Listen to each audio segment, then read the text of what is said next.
A man related the experience of his friend John Horton, whom he described as both truthful and devoid of imagination.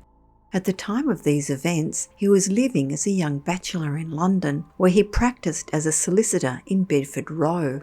The storyteller emphasised that Horton was neither nervous nor excitable and would always relate an event in precisely the same way, so conscientious were his mental habits. In the autumn of 1857, Horton decided to take a few weeks' holiday in the country, feeling in need of quiet and pure air.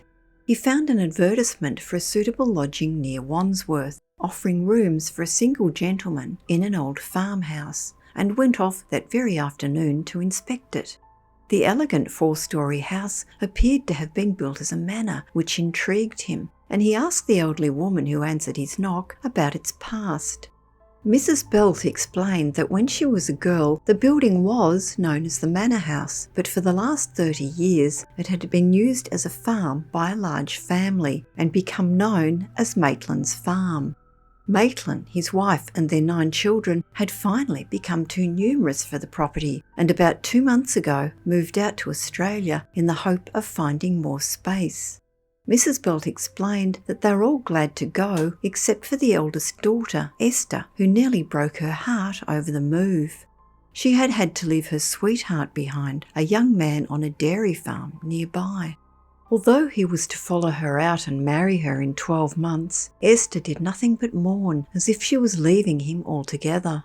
Mrs. Belt showed Horton over the house, leading him to the first floor, where she explained that the 2 front bedrooms were her own and her son's, and that the large airy room at the back was for let.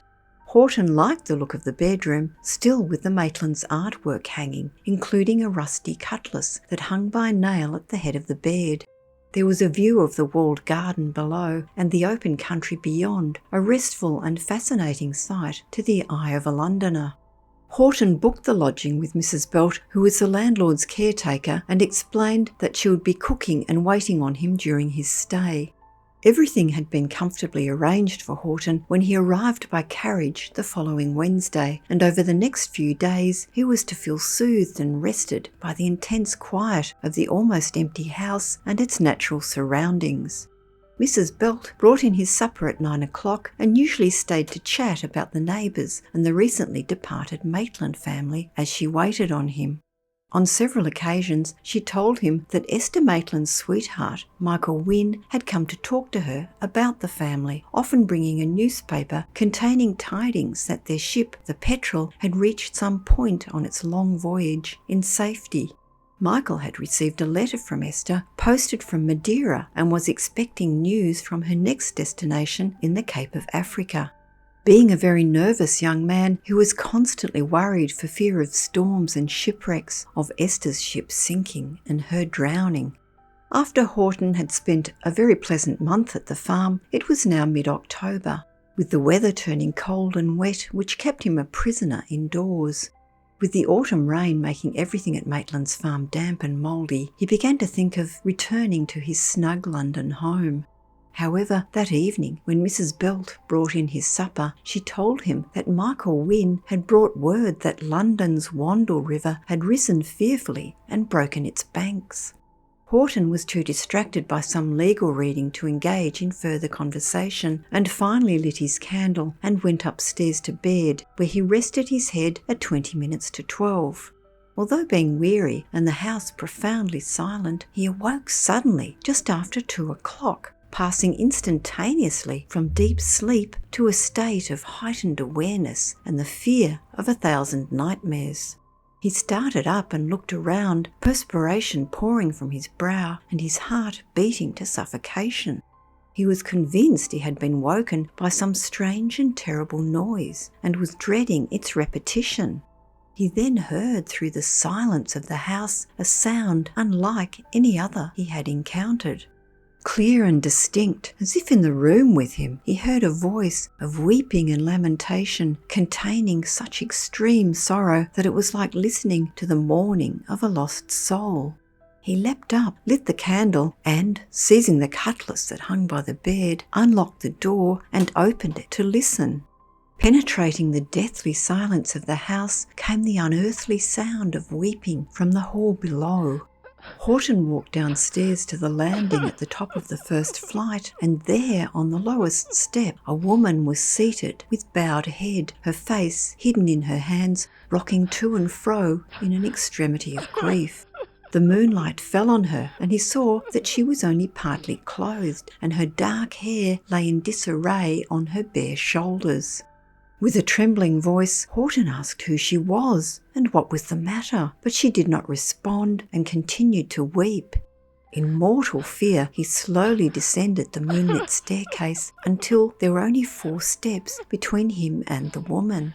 He cried out to her to speak if she were a living being. The figure rose to its full height, turned and faced him for a moment that seemed an eternity, then rushed full on the point of the cutlass he held, gliding up the blade of the weapon. A cold wave of shock seemed to break over Horton, and he fell in a dead faint on the stairs. How long he remained insensible he could not tell, but finally groped his way back to his room, where his candle had burnt itself out. When Horton came down to breakfast, he looked ill, his hands trembling uncontrollably. But Mrs. Belt was too distracted by some bad news to notice. Thinking of the terrible sounds during the night and his heavy fall on the stairs, he asked how she had slept, to which she replied that she had never had a better night, as it was so quiet after the wind fell. She was wanting to impart her bad news to her lodger. A neighbour had just told her that Michael Nguyen had fallen into the Wandle River during the night. No one knew how, and had drowned. They were carrying his body home then. Greatly shocked, Horton declared that this would be a terrible blow for his sweetheart. Thinking of the young woman during the night, he asked Mrs. Belt if she had a photograph of Esther Maitland, explaining that he had heard her name so many times he was curious to see what she looked like. Mrs. Belt fetched a poor quality image on glass, taken in a caravan on the common and given to her by Esther before she went away. Horton took it to the window to examine, and there, surrounded by its thin brass frame, was the very face he had beheld in the vision of the preceding night. Suppressing a groan, he turned back from the window, wearing such an appalled expression that Mrs. Belt asked if he was feeling unwell. He replied to her that he was feeling ill and needed to return home and to his own doctor, that she would not lose by his early departure. Horton could not have stayed another night at Maitland's Farm to save his life. He was back at his office in Bedford Row by noon, and his clerks thought that he looked 10 years older for his stay in the country. A little more than 3 weeks later, when Horton's nerves were beginning to recover, his attention was unexpectedly recalled to the abhorrent experience of the apparition he had seen. He read in his daily paper that the mail from the Cape had brought news of the wreck of the sailing vessel Petrel bound for Australia, with loss of all on board in a violent storm off the coast. By a careful comparison of dates, allowing for the variation in time, John Horton came to the shocking realisation that the ill-fated ship foundered at the very hour in which he beheld the wraith of Esther Maitland. She and her lover, divided by thousands of miles, both perished by drowning at the same time. Michael Nguyen in the little river at home, and Esther Maitland in the depths of a distant ocean.